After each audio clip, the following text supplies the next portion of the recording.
First of all, I want to thank everyone for being here today. Happy Friday. It's a beautiful day outside here in Chicago, and we're super excited to host our second annual C-Suite breakfast via Zoom. Hopefully, the next one we can get back to in person with COVID-19 past us, and we can also be enjoying a bomb breakfast. So today we have the pleasure of having Tim Clarke, CFO and head of finance of Mount, with us. And I want to thank him for taking his time to do this. And we're going to be talking about empowering the future of modern banking and how FinTechs took a front seat against COVID. This event is hosted by FEI and A&AB.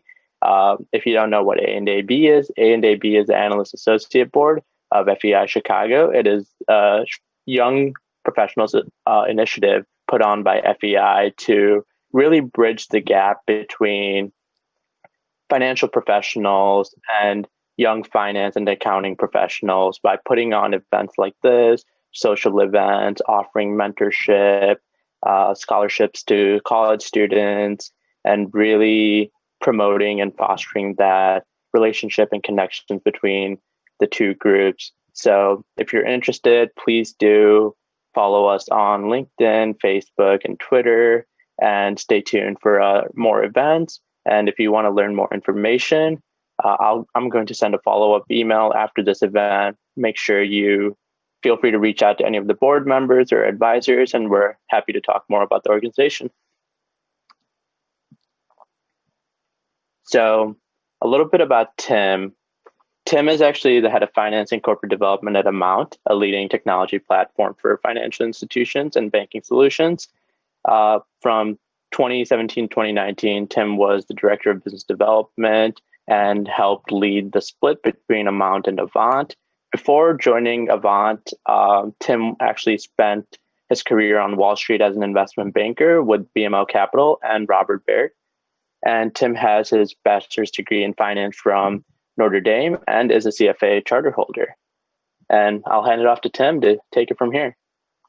Yeah, thanks, Anurag, for the warm introduction. A bit strange to be doing this presentation without being able to see everybody. I feel a little cheated to not get the opportunity to network with some of the talent around Chicago and in finance, and so certainly would suggest, before I forget, if anybody would like to connect offline and get a chance to talk more about any of these topics or anything else, or just network a bit, please feel free to friend me on LinkedIn. I know some folks in the organization already have. Do really enjoy getting the chance to network with more people in the Chicago area. So I guess with that, I'll jump in. We had prepared. I had prepared. Right, I shouldn't say I had prepared. People more talented from a design standpoint and marketing standpoint than me had prepared a couple of pages that I think will help frame the discussion around some of the topics that Anurag mentioned. And after pushing through these really quickly, we'll go into a little bit of prepared Q&A and then open it up to questions for the audience. But maybe just to give people a little bit of background in addition to what Anurag mentioned about me, I thought it'd be helpful to walk through just a quick one pager on our company Mount, so that everybody understands a little bit better the point of view that I'm speaking from. So real quick here. Mount was actually a spin out of a company called Avant, which is kind of one of the more prominent FinTech or technology startups here in Chicago, having raised a bunch of money after being founded in late 2012.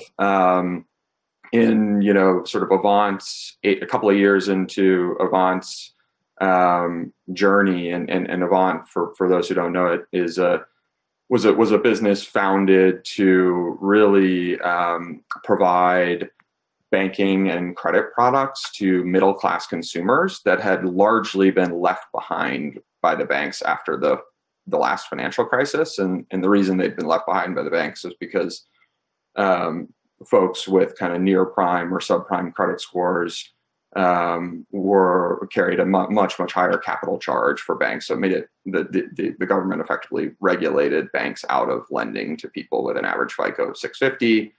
In comes Avant to fill that void. We did it, with the frame of mind that everything was moving to digital. There was clear, sort of clear Amazon effect that had taken hold in retail and other kind of product verticals that financial services was lagging behind, and really there weren't commercial solutions or products available in the market that we could buy, external software to do what we wanted to do. So we built the technology for this lending platform in-house. A couple of years in, around 2015, 2016, an opportunity that became a Mount unlocked, because we realized we weren't competing directly with banks for the same customers. And in addition to that, we had solved a lot of the problems that banks were trying to solve, moving from branch-based legacy processes with technology solutions that are really heavily customized over decades and not very flexible or easy to upgrade. And we had built this modern cloud-based platform that was easy to white label and implement with large banks. So we partnered with a bank called Regions Financial in 2016 out of Birmingham, Alabama. When you fast forward to today, we've got about 10 banks on the platform. They're all very large institutions, kind of in the top 50 banks in the US, but generally speaking, outside of the top 5. So a group of banks with very large balance sheets, but perhaps not as big a kind of capital expenditures budget to spend on technology as a Chase or a Citi or a Wells Fargo. So that's kind of our sweet spot. As we, in 2020, as Anurag alluded to, we spun the business out of Avant, and really I can get into a little bit more of the rationale there in the Q&A, but we identified, there was an opportunity to split kind of technology company, this vertical SaaS platform serving banking institutions and financial institutions more broadly, from the lending company that was taking balance sheet risk and maximize value for shareholders, as well as kind of allow both companies to allocate capital appropriately to grow their businesses. So that's what we did. The Amount platform, through our learnings, in the early days of Avant, and adding other banks to the platform, we've processed over 130 million digital applications, which gives us a lot of credibility in 2 areas: creating a great customer experience, as evidenced by the NPS score that you see at the bottom of the page, as well as one of the really important things when banks look to move more of their business to digital is controlling fraud. And we got really good at that, not sacrificing the customer experience for great customers, but being able to keep fraudsters out. And so that's a big part of why what banks struggle with today, and why they've partnered with Amount. So maybe with that backdrop, what I'll do is flip into some slides that really just talk about the market more broadly and what's happened, in particular this year with COVID-19. And what we've seen is that there were, trends, long-term trends toward digital in financial services that were probably accelerated at least 5, if not 10 years in a matter of months this year. So all the banks in the US were effectively, and globally were effectively forced to close their branches for for an extended period of time, which is something they had never done before. And that exposed lots of weaknesses, in terms of their ability to serve their customers without the customers having an ability to walk into a branch. It also, that's kind of the supply side of things. On the demand side of things, it also, changed and sort of accelerated a a broader set of people, in particular,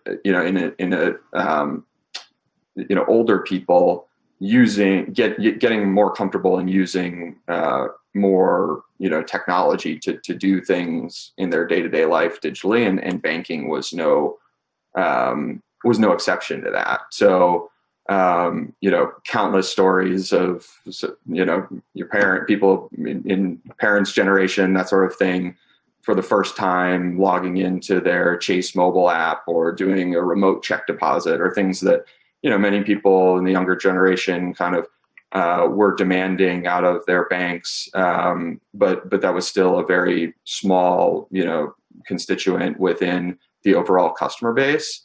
So that's really kind of accelerated the trends that our partners and other kind of prospect banks have effectively been forced to move more of their business to digital. So I mean, you can see the numbers on the page. I won't read through all of them, but those are kind of the tailwinds, near-term headwinds for kind of financial institutions broadly, and some of the tailwinds behind a business like ours that tries to help solve these problems. I'd say in addition to kind of that context, and we'll talk a little bit more about the fintech market more broadly, there are lots of fintech businesses that have been started and been pretty successful in the last 5, 10, 15 years to help serve that consumer need. And that's part of, in addition to kind of what you've seen with in other sectors within Amazon in the retail space, what has kind of started that process toward a move to digital and changing consumer demand. So COVID, while it's certainly caused quite a bit of quite a bit of problems for many people, has certainly kind of woken banks up to move faster in their accelerating their offerings from a digital standpoint. Another trend that we see here that we'll touch on, which is tangential to kind of the products that we offer and what our banking partners are focused on. E-commerce has never been stronger. Again, a trend that was in process, had nice long-term tailwinds, and then just got a big push forward during COVID, and so there's an opportunity for financial institutions to participate here by offering credit products to their customers, or to new prospect customers at the checkout of these e-commerce purchases, and that's something that we've been very focused on, kind of helping try to fill the void. You'll see lots of businesses that have attracted a bunch of capital in the buy now, pay later space in fintech. And that's a trend it's been really accelerating this year, in particular, given kind of the increase in online spending that we've seen year over year, and the acceleration caused by the pandemic there. Where we position ourselves a little bit differently than some of those other folks in the buy now, pay later space is we try to play partner to the banks who have had lots of these kind of credit card partnership relationships over time that have been challenged by folks like Affirm and Klarna and other businesses that I'm sure many people on the call would be familiar with. And ultimately, we're providing kind of technology rails that allow the banks to provide that same customer experience you've come to expect if you're an Affirm customer.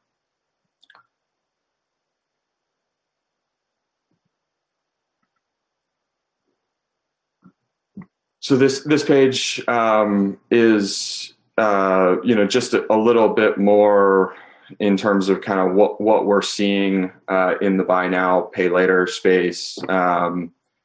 which, big focus of the banks, and the reason being is younger generations who've kind of grown up post 2008 financial crisis as young professionals have, really been more debt averse than prior generations. And so you have a lot more people that have historically transacted on, debit cards rather than credit cards, hesitancy to take out loans.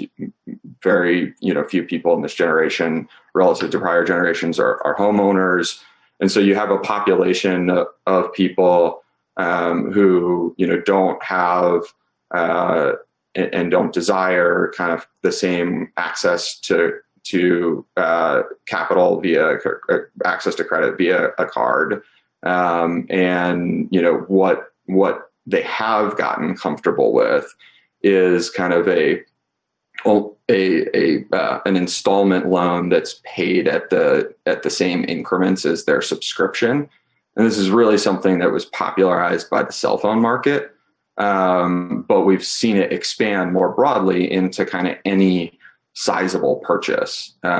So, any purchase that's a couple of $100s or more, we've seen, a large trend toward using these checkout financing options.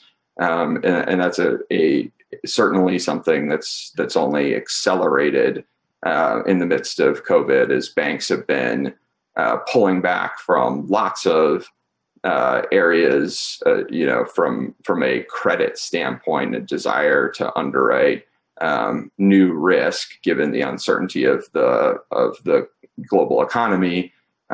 Generally speaking, they've gotten more comfortable with writing loans in cases like these, where there's a specific purchase involved that makes sense at a retailer where they already have an established relationship. So we've seen banks try to shift a lot of their, in particular, unsecured credit appetite to writing these types of loans that tend to perform very well.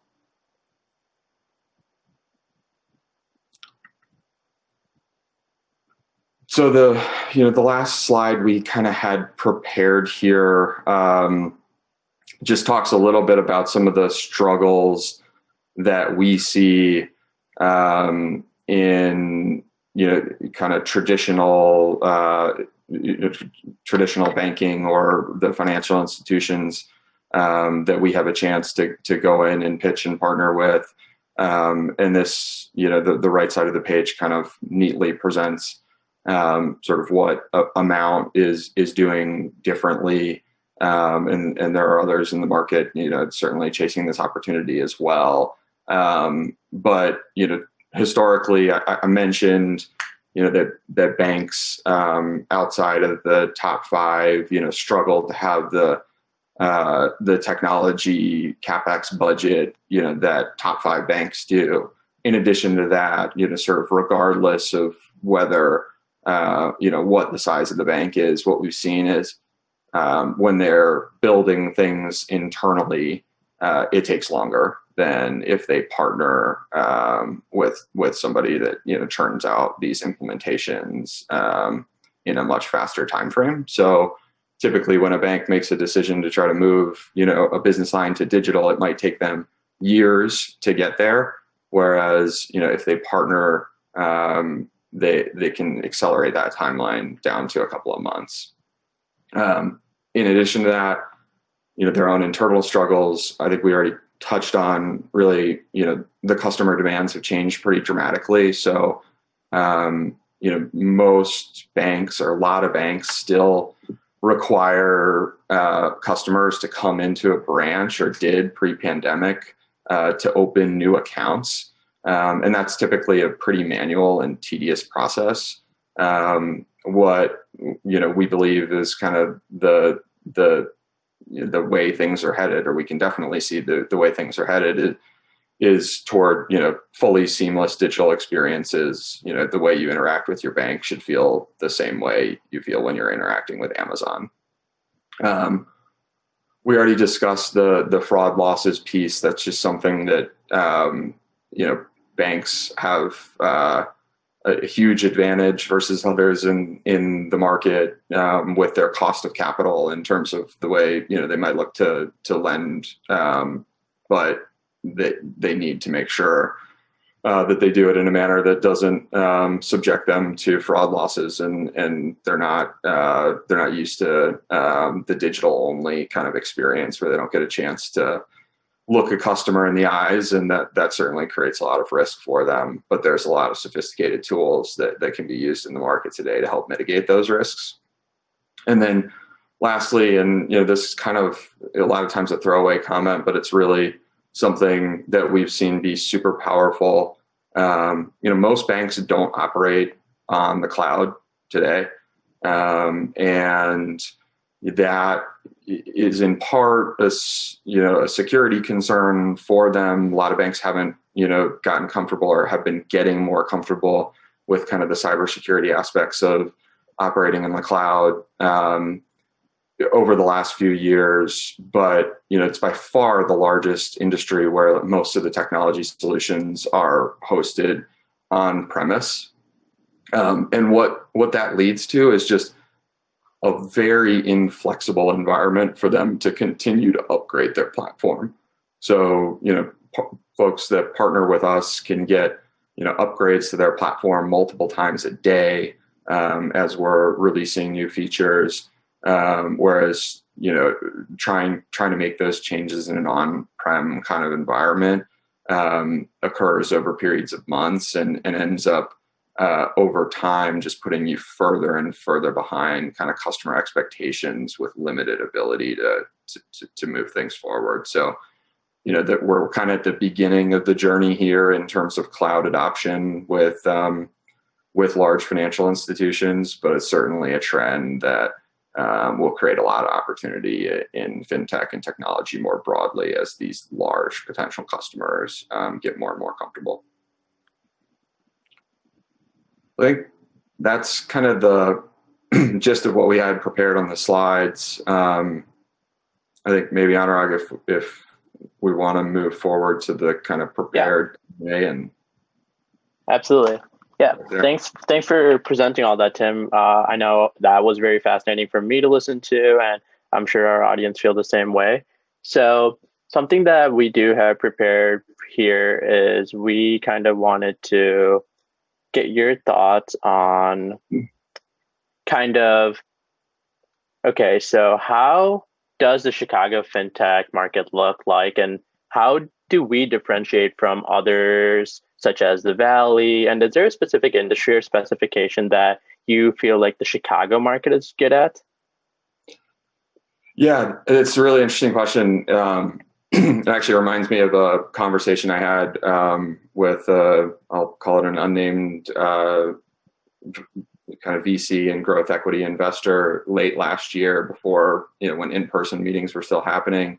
And he had a really interesting focus. It was to invest in technology companies, with fintech being a big part of it, but technology companies more broadly outside of the coasts. So a mandate not to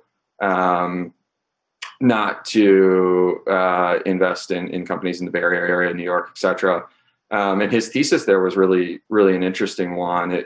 It involved, Chicago. When he talked about Chicago specifically, it was a market that had a lot of great talent, and in addition, where it was easier to attract and retain and cheaper to attract and retain great talent on the technology side.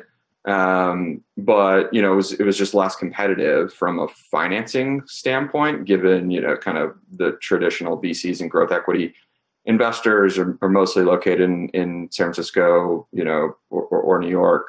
And so he found that he was able to buy deals at lower revenue multiples, and have into businesses that over time were going to have a lower cost structure as well, given the cost differences, and then that would yield over time more of his businesses or more of his investments getting to profitability and being able to build really large, enterprise technology companies that way.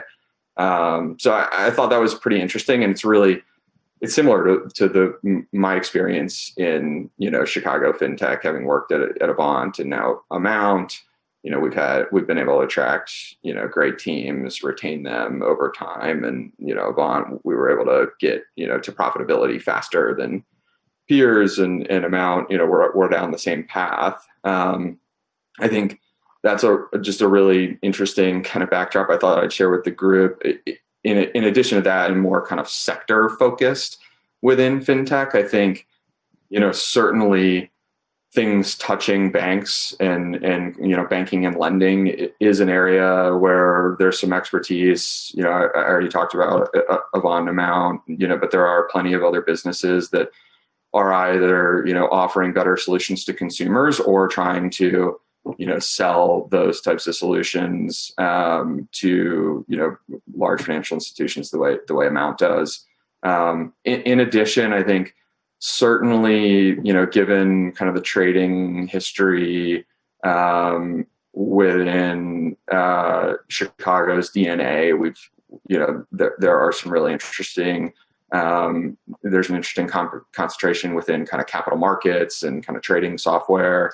That is an area where Chicago differentiates itself. And then, really the third one that comes to mind, obviously, one of the best funded companies in Chicago history is Groupon. Say what you want or think what you want about the way that they ended up performing as a public company, but it created a ecosystem of entrepreneurs that do a lot of interesting things in the e-commerce space. So I think banking and lending, capital markets, kind of trading technology, and e-commerce are three areas that I think Chicago tends to shine. Absolutely. And I think another milestone for Chicago that we really have is like our incubators, such as 1871, Tech Nexus, and other FinTech incubators. Do you have any thoughts on how those kind of rank with other incubators across the country? Yeah, it's a great question. I think the incubator model is a really interesting one. We've over the years, partnered with groups out of incubators. We've, and in addition to that, we've also acquired businesses that have come out of incubators, and I think it's a great model that kind of allows for a company like ours to kind of just neatly sort through interesting ideas and potential partnerships. And we're clearly not even kind of the biggest fish from that perspective. There are lots of massive, more traditional companies that didn't come from the startup world that helps facilitate as well. So certainly encourage. We've had great experiences with incubators in the past, found lots of, meaningful partnerships that have come out of them with 1871. And so, I think Chicago, a very kind of fertile landscape from that perspective also. Yeah. And so one of the biggest news that kind of sent a ripple across the fintech market in Chicago this year was the split between Avant and The Mount, as a lot of major papers such as Cranes made articles and published about it. Can you talk a little bit about that spin that Amount completed and kind of separated from Avant earlier this year? Absolutely. Yeah, it's an interesting kind of case study because generally speaking, these things happen more often with a large kind of legacy public company that has an insider, or a activist investor come in, to buy up a bunch of shares and kind of rattle cages at the board to create, value for themselves and all other shareholders. You don't see a lot of instances where it's done by a private company, and a company as young as ours. What I can say is, there are reasons for that. There's a tremendous amount of work on the legal side, to, as well as the operational side, to make sure both businesses are set up to kind of exist without each other when they've existed with each other for so long. But you can create a tremendous amount of value. And we really saw that this year when we went to go raise capital at Amount as a standalone entity, because we attracted a different group of investors chasing, really kind of vertical SaaS enterprise software type opportunities that tend to trade at a very different multiple profile than a lending business does. So, by splitting the businesses that worked together from an operational standpoint for so long, we're able to kind of change the valuation profile and have the sum of the parts be more than the whole was together. And in addition to that, we can continue, in particular on the Amount side, to invest in technology, in sales and marketing at a faster pace than we could when we were funding the business through retained earnings of the Avant lending business. So it's a pretty interesting transaction, one that took well over a year to kind of complete from all the work that was involved operationally, but we're now coming up on year one as separate companies, and it's worked really well. That's great to hear. So you kind of talk about the incubator space and different startups, and there's so many types of fintechs that are now emerging, such as lending, retail trading has become huge with Robinhood and easy to go platforms, insurance, AI, blockchain. In your opinion, what are the most underserved fintech users in the market? Where is there still room for innovationers and entrepreneurs to grow, and there's still a lot of land to be grabbed? Yeah, it's a great question, and there's a challenge. So I think where we've seen it, investor mind share shift certainly, is having a stronger preference for kind of B2B solutions versus B2C. The trouble is it's really hard to launch a B2B solution and go out and then sell it to large enterprises, because how do you kind of get past that first sale, if you will? And so what we had done, was kind of incubate that within the large B2C company, where we could show kind of credibility in having managed 130 million applications on the platform, that kind of thing. But I really do think there are lots of areas that maybe it's not quite as broad a solution as what Amount's offering, but where you can offer a more I'll call it like a more focused or something like that solution to large financial institutions, whether they be banks, insurance companies, large traders, etc.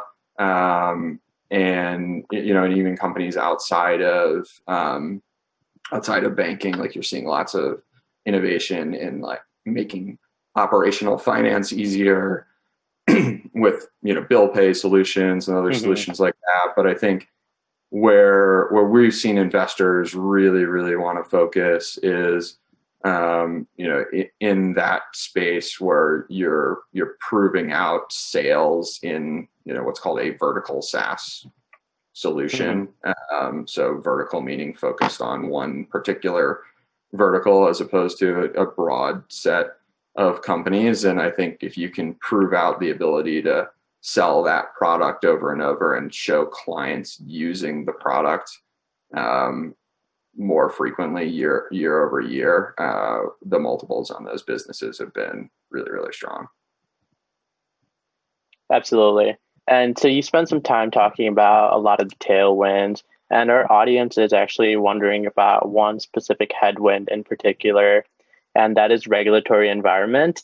As we kind of know, regulatory rules and laws are very high for the banking industry. So Do you see that hindering the growth of fintech in any way? And how is the regulatory environment for like fintech and e-commerce type businesses relative to the banking industry? Yeah, it's a really, really good question. And it's something that you have to be very, very focused on. Ultimately, kind of across the board, for the most part, if you're going to offer solutions to financial institutions, you're probably going to be hosting or touching in some way some really sensitive data. And because of that, the partnerships that we have with banks, as an example, are very heavily regulated. So it's an investment you have to make. Certainly, cybersecurity has to be a very large focus, and then kind of operating within the compliance rails, or designing your system to operate within the compliance rails that the banks are required to meet. It is super important. I will say, over the course of the last 3 to 5 years, we've seen tremendous leaps, though, in banks' willingness and their comfort and their regulators' comfort with partnering with startups and fintech companies. So, it's a slow process, like anything that involves banks, as I'm sure many people on the call know. But the regulatory environment is dramatically better than it was when, we started on this journey back in 2015, just in terms of, the level of comfort, as well as, the regulators are being more proactive today in terms of kind of meeting with fintech companies, getting an understanding of what they're doing, and kind of collaborating on standards that make sense. And so I think for anybody looking to get into the business, or perhaps join a company that's in the vertical, there's a lot of progress has been paved over the last few years that will allow, I think, technology companies to continue to operate in a manner that they need to, in order to kind of advance at a pace that will be truly differentiated from what the banks have done historically. That said, you need to definitely reserve a nice piece of the budget for this type of investment. Absolutely. And talking about how banks are moving going forward and everything, one of the main topics and in our title today is how fintechs and banks are taking on this post-COVID world. So Amount partners with banks, so you kind of have an insider view. How do you think banks are going to take on this post-COVID world? Will we see a big change in credit decisioning? Will we see a lot of what we saw after the recession in 2007? Or do you expect that we go back to a sense of normalcy a lot quicker?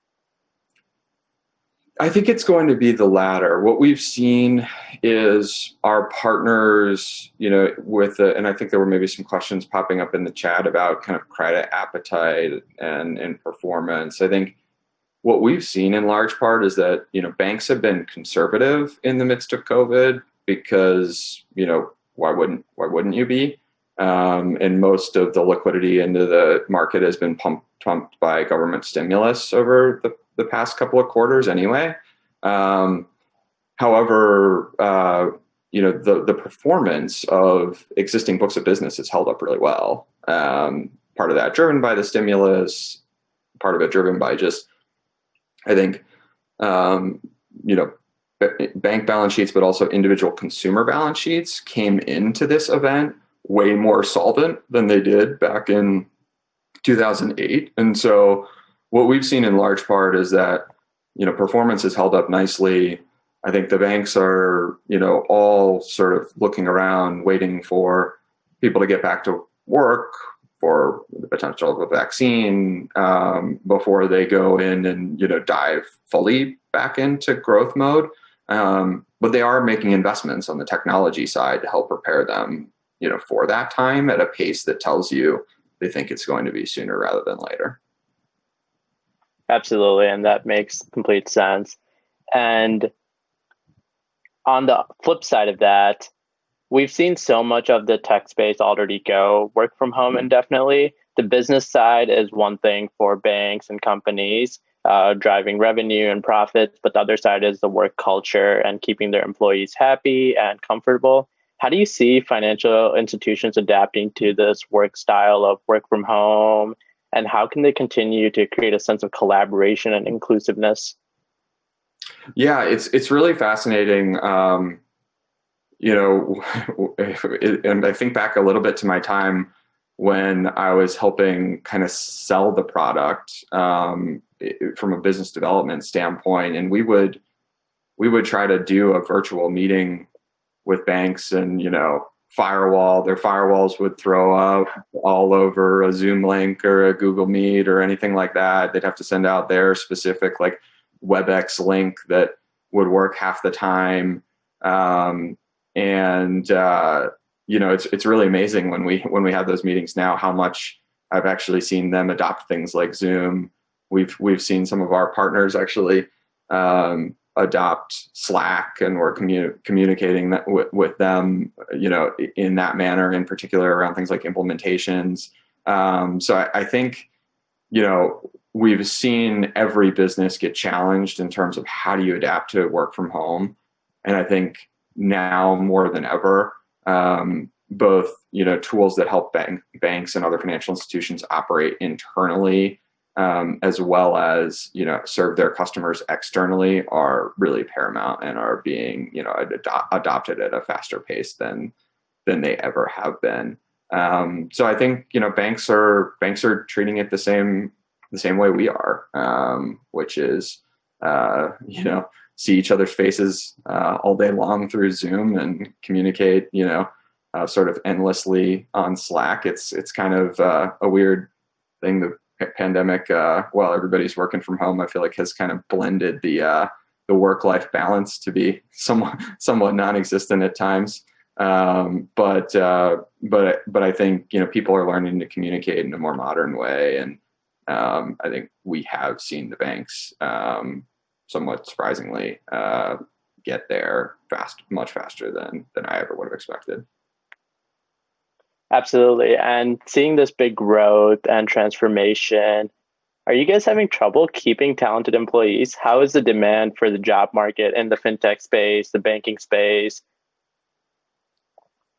That's an interesting one as well. You have a weird environment too, where some of the luxuries I described about Chicago talent and being easier to retain folks here have sort of disappeared, because you have, with everybody working from home, you do have people getting even picked off for fully remote jobs, that sort of thing, at a faster pace than in the past. But that said, I think we've done a pretty good job of maintaining really consistent communication with the employee base, creating structure where everybody within the company, I think, really understands our goals, how we're trending toward those goals, and how what they do on a daily basis contributes to those. And everybody in our company has an equity stake in the company as well, which is really important to us. And we did additional equity grants to folks during COVID, because we saw them. We certainly saw we were expecting people to work really hard during a really tough time, and so I think that's resonated. We've seen turnover like any business, I'm sure, has in this time. We didn't force any turnover, during the pandemic. So we tried to stand out from that standpoint as well. And ultimately, I think the workforce at Mount is pretty excited about what we're doing, and ready to continue growing the business at a really fast pace, and chase this really hot IPO market in a couple of years. Absolutely. So I guess another big question that a lot of young professionals are wondering is, one, why finance for you? Like, what brought you into this field? And then two, what is your biggest advice to students and young professionals who are also trying to kind of follow your footsteps and enter the fintech space, let it be right out of college or let it be from a banking career?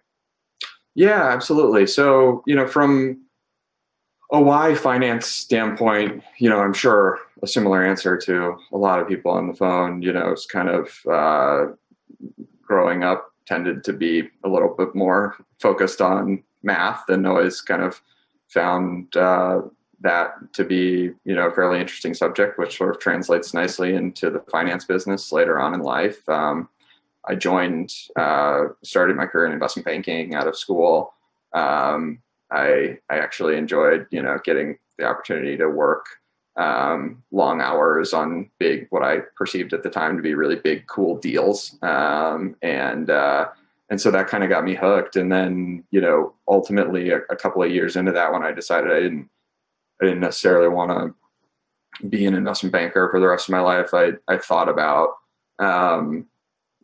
my clients from my time in investment banking as first in terms of potential landing spots. And one of my clients was a guy named Al Goldstein, who's a serial entrepreneur here in Chicago, and he had founded a number of businesses. I actually interacted with him around a different company, but he brought me into Avant at that time. And I couldn't be happier with that decision 6 years later. Ultimately, I would encourage, taking that one step further. If you are in that situation where you have, sort of a very nice, safe salary bonus structure at one of these financial institutions that tends to pay pretty well out of school, like take a risk while you're still young enough that it's not going to be, sort of life altering in any kind of terrible way to take a cash pay cut. It certainly wasn't for me at the time. And that enables you to get, into something where you're building for that equity piece. So I couldn't encourage that enough. And then taking it one step further, I mean, I came into Avant focused on capital markets activity, which was something that I knew and had done well. But I think that it's really interesting when you do get into one of these opportunities to try to get your hands dirty with some more operational experience. And I've spent a lot of this year talking to investors and board members in our business and some of the expertise around that I built up during the time when I was selling the products in terms of like how the banks think about it, the exact problems they're trying to solve, how our solution works to solve those problems, or what the limitations are, has made it both a lot easier for me to be fluent in those conversations, as well as I think a more effective kind of manager of from a capital allocation standpoint, knowing where investments need to be made. It just kind of creates a really smooth experience with some of the other leaders that are kind of making those investments. Absolutely. And along with the experience and being able to think about it from the bank's shoes, what are some hard skills that you would say young professionals should be focused on building to be successful in a fintech company? Are there any tools that everyone at your company uses, like Python or SQL or anything like that? Yeah, I think both of those are really good ones. A lot of, when I came to Avant, as an example, there were, sort of out of working hours classes that people within the company would host to help teach you. I would really encourage getting comfortable with either of those, because it'll make it, if you do stay in kind of the finance department, it'll make it easier to pull and access data that you're going to need for your day-to-day job, as well as you're going to gain respect from people internally as well, by kind of getting your hands dirty. So I think Python and SQL are two really interesting ones. I'll be, perfectly candid with you. I still spend most of my days in Excel, which I'm sure everybody on the call here is really, really proficient in. But I think those are really the two that stand out. Absolutely. So then I guess the next question that our audience is definitely wondering about is what's next for Amount in 2021, and how is your leadership looking to grow over a long period of time? Are you guys maximizing value in the short term or trying to become an acquisition target? Could you give us some insight on what you kind of see the roadmap for Amount? Yeah, absolutely. So, I mean, I think we continue to see a massive opportunity to help re-platform banking products and lending products onto modern rails and continue to advance those rails. And we've focused on unsecured lending as well as this buy now, pay later product. But what we're going to do is continue to add on additional product verticals, whether it be small business, mortgage, we've got experience in credit cards, but adding on more and more products so that we can kind of become a one-stop shop for our financial institutions. Because one thing, anybody that that's on the line that works at a bank would know is the vendor management and vendor onboarding process at banks is an absolute nightmare. And so to the extent you can consolidate those relationships and really have kind of a business like ours as a digital accelerator that and trust and want to do more and more business with over time, that's the massive opportunity. So in order to chase that, we're gonna continue to spend on R&D to help build those products out. We're going to look at M&A opportunities where it makes sense to bolt on acquisitions that will continue to give us more kind of adjacent products to what we offer today, or proprietary data sources or otherwise that help enhance those products. And then and we're going to ramp up our sales and marketing, continue to ramp our sales and marketing spend as well, because ultimately, investors are chasing growth right now and will for the foreseeable future. And so if we can show demonstrated ability to grow the number of partnerships and the revenue we're generating from those partnerships, then I think we become a really good candidate for an IPO in a couple of years. And that's how we're currently thinking about that's how we're currently thinking about ultimately the sort of liquidity event for the business. Absolutely. And with that being said, I guess, what's the best way if someone is interested in joining a company like Amount, how to reach out for open roles or kind of pursue a job in fintech? Yeah, so I think personally,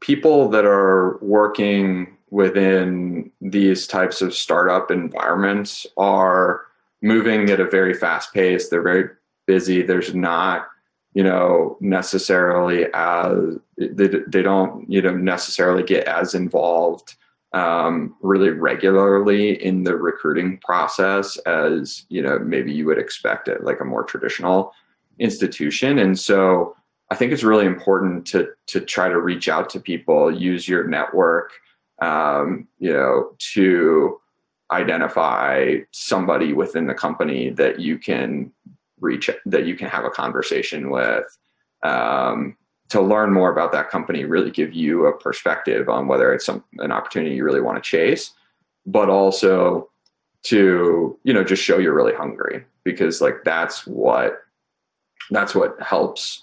That's one, if you think about like if I could think about, people that have come into Avant or Mount over the years, like the ones that have been hungry to do more, that have stepped into roles they don't necessarily have the expertise or qualifications for, the people that want to do two jobs at once rather than one, those are the types of people that have always rotated around the organization and kind of risen up and been all-stars. And I think if you can give somebody within the company an impression that you're one of those people, they'll probably, whether they're hiring or not, they'll probably be able to find somebody, within the organization that you should talk to in a role that would make sense. And then the other thing I would encourage is you shouldn't really care all that much like what your first job is. Like I said, I was kind of lucky in that I moved from investment banking to a capital markets role where it was like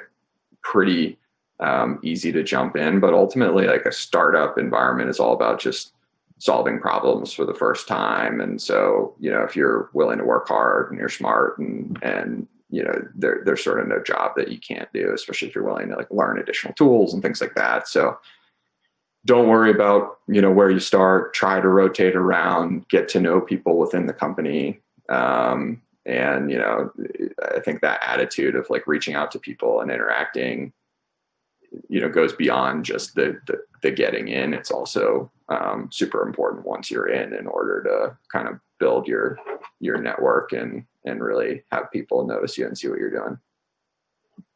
Perfect. Well, with that being said, we are reaching the end of our session here. So once again, I do want to thank you for taking your time to join us here today and kind of speak about how fintechs are positioning themselves, trends that we see in the market, and about Amount and how young professionals can become a part of this.